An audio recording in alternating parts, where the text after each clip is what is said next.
असंभव समझे जाने वाले कार्य को भी यदि हम संभव करके दिखा देना तो उसे ही प्रतिभा कहते हैं। लेकिन फिर भी कुछ लोग मानते नहीं है और वो ऐसा ही सोचते हैं कि शायद अगर हम स्टडी करते हैं तो हमें एग्जाम ही क्लियर करना है। मैं आप लोगों को एक चीज बता दूं कि कुछ चीजें अपनी लाइफ में बिना पैसे के, बिना किसी चीज को अचीव करने के लिए भी की जाती है, जिसे कि अपना शौक कहते हैं और जिसे जीवन को जीना कहते हैं। अगर आप लोग खुद सोचिए, अगर आप पढ़ाई नहीं करेंगे तो आप क्या करेंगे? मान लीजिए, ये मैंने सब इसलिए बोला है क्योंकि कुछ हाउसवाइफ, कुछ लेडीजें है जो बोलती है दीदी हमसे नहीं होता, ये नहीं होता, वो नहीं होता। तुम एक चीज बताओ, अगर तुम पढ़ाई नहीं करोगी तो तुम क्या करोगी? या तो तुम सीरियल देखोगे, या तुम मूवीज देखोगे, या तुम गोशिप करोगे, या तुम इधर उधर की बातों करोगे। अब आप लोग मुझे बताना, पांचों चीजों में से आपको क्या अच्छा लगा? स्टडी अच्छा लगा, या आपको सीरियल अच्छे लगते हैं जो कि हमेशा सास बहू के झगड़े दिखाते हैं, या आपको मूवीज अच्छी लगती है जिसमें गंदगी की कोई लिमिट ही नहीं है, या आपको वो गोशिप अच्छे लगते हैं जिनका कोई सेंस ही नहीं है, या आपको वो चुगली अच्छी लगती है जो आपका घर बर्बाद करती है, या आपको वो स्टडी अच्छी लगती है जो आपको कुछ सिखाती है, आपको कुछ ज्ञान देती है। आपका जो फेवरेट काम होता है ना, जो आपका पसंद होता है, वो आपको सफलता देता है, शांति देता है और आनंद देता है। और जिसके जीवन का लक्ष्य आनंद और शांति होता है, उसे महसूस हो जाता है वो कार्य करते करते ही। अगर आप किसी कार्य को कर रहे हो और आपका उसमें मन ही नहीं लग रहा है, इट मीन्स कि आप इसके लिए नहीं बने हो। आपको सबसे पहले ये देखना है कि ये चीज करते हुए आपका कितना मन लग रहा है, आपको कहीं बर्डन तो नहीं लग रहा है, आपको ये डिमोटिवेट तो नहीं लग रहा है, आपको तनाव नहीं होना चाहिए। क्योंकि जिंदगी का जो मेन लक्ष्य होता है ना, वो सबसे बड़ा होता है कि आप तनाव से बचे। अगर आप डिप्रेशन से बचते हैं, आप तनाव से बचते हैं, तो आप एक अच्छी जिंदगी जीते हैं।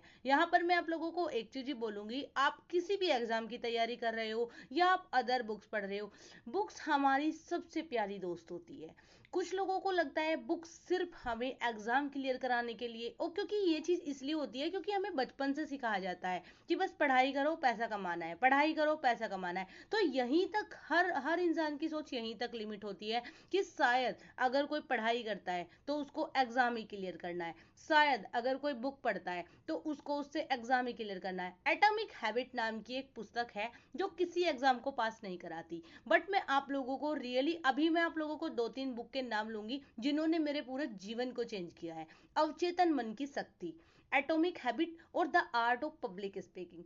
आप समझो, ये किसी एग्जाम में नहीं आती, बट ये हमें बहुत कुछ सिखा जाती है। और ऐसी न जाने कितनी पुस्तकें हैं, मेरे पास काफी सारी, मेरी पूरी लाइब्रेरी है ऐसी पुस्तकों की जो मेरे किसी एग्जाम में काम नहीं आती। तो मैं अगर बताऊं तो मुझे कुछ पढ़ने से, कुछ ज्ञान अर्जित करने से एक सुकून मिलता है, एक शांति मिलती है, और इसी के लिए मैं पढ़ाई करती हूँ। अब यहाँ पे बात जब यूपीएससी की आ जाती है, तो यूपीएससी की बुक्स हमें बहुत कुछ सिखाती है। मुझे मैनेज करना यूपीएससी ने सिखाया, चीजों को कैसे एनालाइज करना है, अगर कोई इंसान कुछ बोल रहा है तो उसके माइंड में क्या चल रहा है, ये एनालिटिकल थिंकिंग सारी की सारी मुझे यूपीएससी ने सिखाई।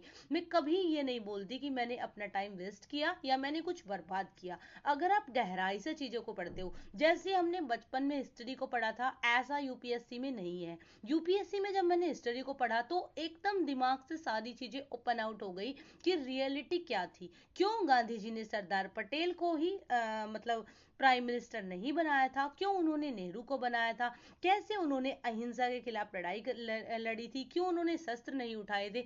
ऐसे ही पॉलिटी में हम राजनीति सीखते हैं कि कैसे एक स्टेट के जो सीएम होते हैं वे दूसरे स्टेट के सीएम से कैसे चिढ़ते हैं, वो क्यों अपना जिस भी स्टेट का जो बजट होता है वो उन्हें क्यों ज्यादा चाहिए, शराब हमारे देश में बैन क्यों नहीं की जाती, सभी महिलाएं जो अनपढ़ होती है, जिन्होंने पढ़ा नहीं होता है, मैं यहाँ पे बोलूंगी जिन्होंने कुछ समझा नहीं होता है, वो क्या बोलती है, गांव में मैंने देखा है, हाँ मोदी तो घूम रहा है जैसे, क्योंकि उनकी नॉलेज वहीं तक है।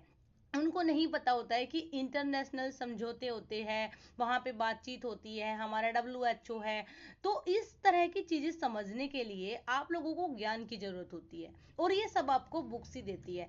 आप कोई भी एक बच्चा जिसने पूरी गहराई से पॉलिटी के उच्चतम न्यायालय चैप्टर को पढ़ा हो, उसको अच्छे से पता होता है कि अगर उसको कभी किसी के खिलाफ कुछ भी लड़ना है, कुछ भी उसको रिट जारी करनी है, तो वो कैसे करेगा। तो यहाँ पे आप लोगों को एक नॉलेज मिल गई। अब आप लोग इस चीज से बाहर निकलिए कि अगर आप किसी बुक को पढ़ रहे हैं तो आपको उससे एग्जाम ही क्लियर करना है। जब तक आप यहाँ पे रहोगे ना, मैं आप लोगों को एक चीज बोलूंगी, आप पढ़ो, एग्जाम के लिए ही पढ़ो बिल्कुल, क्योंकि फालतू की चीजें आपको जाननी भी नहीं है। लेकिन जो आपके एग्जाम में आता है ना, वो ही आपकी जिंदगी में भी काम आता है। यानी जितना आप एग्जाम के लिए पढ़ोगे, और अगर कल को आप फेलियर हो जाते हो, तो सुसाइड करने का या कुछ भी डिप्रेशन में जाने का, या हमने ये कर दिया वो कर दिया, भाई उस 2-3 साल में आप सीरियल ही देखते, सास बहू के, जिसमें आप झगड़े देखते।